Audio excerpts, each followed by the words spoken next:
Welcome back. Can we do the right thing even if there is no enforceable law against it? A growing number of local restaurants and stores are getting rid of plastic straws and bags. It's an undeniable impact the plastic has had on the environment. Bags and straws are consumed by fish and other sea life, maiming and sometimes killing them. There is concern about plastics getting into the food chain and impacting our health. But while many states and communities are banning the use of plastic straws and bags, not so in Florida, and state law prohibits municipalities from going their own way. Joining us for more are Andy Mealy, the Suncoast Waterkeeper, and Sarasota businessman Martin Hyde. And Andy, I'll start with you. As you saw in Erica's story, there are a lot of businesses and restaurants around here who are already making the switch to plastic straws and trying to get rid of plastic. Can we see the immediate impact on that? It's the immediate impact is just on making us feel good for doing a little bit more of the right thing. There's a mountain of garbage in the middle of the Pacific Ocean that's twice the size of Texas. It's an island. It's floating out there. It's all densely packed in garbage. The images of sea turtles wrapped and shrouded in plastic bags and manatees disgorging the contents of their stomachs, which are plastic, that kind of thing. That stuff really hits hard. So even though we don't see the mountain of plastic, the island of plastic, we see the images. The images hit hard and they hurt. Not all that often. And Martin, is that part of the problem, that we don't see those images every single day, and us people are less reactive when we can't see and touch the problem? Yeah, I just just said, an old phrase from my childhood: what the eye doesn't see, the heart doesn't grieve over. When it is there, when it's in your face, we can smell the red tide, we worry and we talk about it. We're talking about something twice the size of Texas, but we can't see it. It should concern us. We should want to do something about it. I've lived here for nearly 20 years. When I came, I was ignorant of such things. But living here in the ecosystem that we have, I've come to appreciate that we don't have that luxury. Okay, our conversation on the environmental improvements on the Suncoast continues.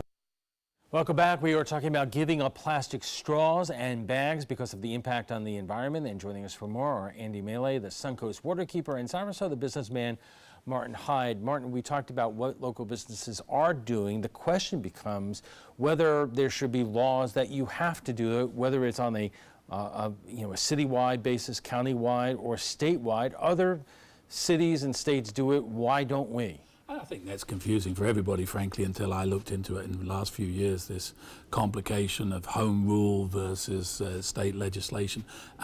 There's a lot of stuff that gets frustrated here. It seems like logical that we know best what we need here locally, and our people vote their commissioners in, but their hands are tied, and they literally can't, or they're personally liable, change something that is legislated up in Tallahassee. I think it's frustrating. Andy, a lot of people dipping into the political world are against Washington mandating what we have to do, but when it comes to local bases, they don't mind if the state government made a rule and allowed local municipalities to do what they want. It doesn't make as much noise when it happens at the state level, and I think that's most of it. I mean, the idea that this group of bandits in Tallahassee, governor and legislature, are killing home rule, telling us what we can and cannot do in our local communities in terms of everything from development and the Burt Harris Act. The counties have virtually no say over their own development patterns,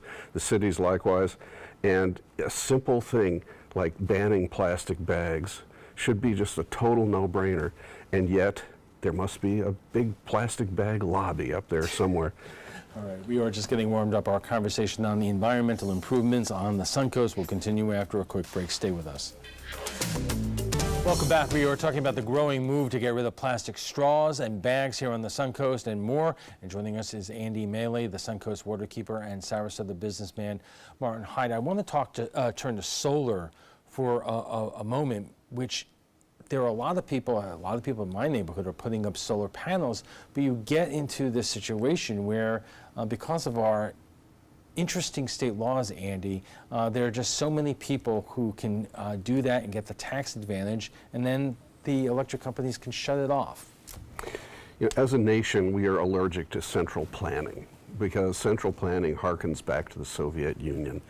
The idea of turning the Sunshine State into a place that has decentralized power on every mall roof, over every parking lot, over every house and everything like that, just gives everybody the heebie-jeebies. I don't think it'll ever happen. It's going to have to just sort of crawl its way up out of the oceans like some evolutionary creature out of our past and just happen over the years. It's awful. It's just horrible to watch. Martin, I don't get it because everybody wants lower bills here, and once upon a time in the 1970s, Florida led the nation in solar panel manufacturing. With that comes a lot of jobs, and I thought we were all about jobs here in this economy here. But right now, most of the solar panels that are out on the market are made in China. Well, that's frustrating. What's also frustrating is what Andy said, is that this is really a national thing. This is something that could and should be legislated at federal level. So far as solar panels are concerned, the rules should apply the same whether you're in Idaho or whether you're in Florida. You should get X amount of tax break. And of course, one of the big things, and everything it's cliche, but everything's about money. We have a power company that's omnipotent. We have in the city a 40-year agreement with FP&L. Well, why don't we have a political will with our state legislators, and you know who you are, to do something about it?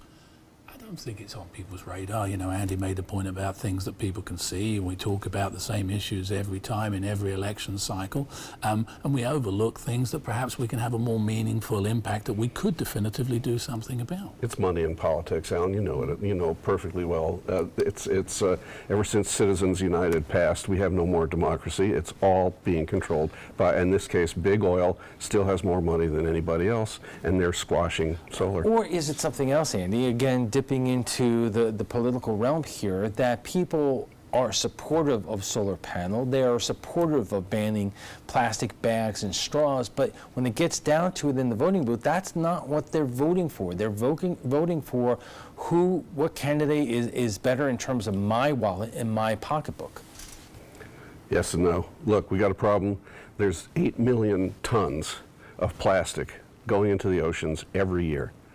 Our big trading partner, China, is the 900-pound gorilla. They're putting out most of it. Malaysia, Indonesia, putting out more. We don't put out that much in terms of actual plastics going into the ocean, but we lag behind Rwanda. Rwanda has a more rigorous ban on plastics than we do, than in fact the rest of the world does. In fact, they take it so seriously they put people in jail. I'm not saying we should go that way, but it's just, when the United States is lagging behind Rwanda, you got to think there's a problem. So, Martin, when we talk about all the wonderful citizen initiatives that are taking place on the Suncoast right now in terms of banning the straws and this and that, that's all well and fine here, but we have an administration right now that is rolling back all these EPA regulations, and they are overjoyed about it. Is that where part of the problem is? I think it is. I mean, these citizen initiatives, the city of Sarasota just ran something a couple of months ago, Done with a Gun. I asked the other day, no one's handed a gun in yet. And you're asking people to do things nicely, that's fine and dandy, but it doesn't work. The complexity of environmental law and the complexity of environmental issues should be left to experts like the Sierra Club.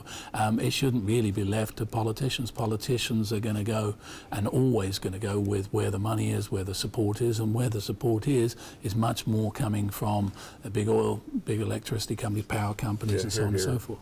In other administrations, and in other times in Tallahassee, there have been more balanced conversations. This is a conversation that's just fallen off the face of the earth. The environment is not being represented. Science is not being represented.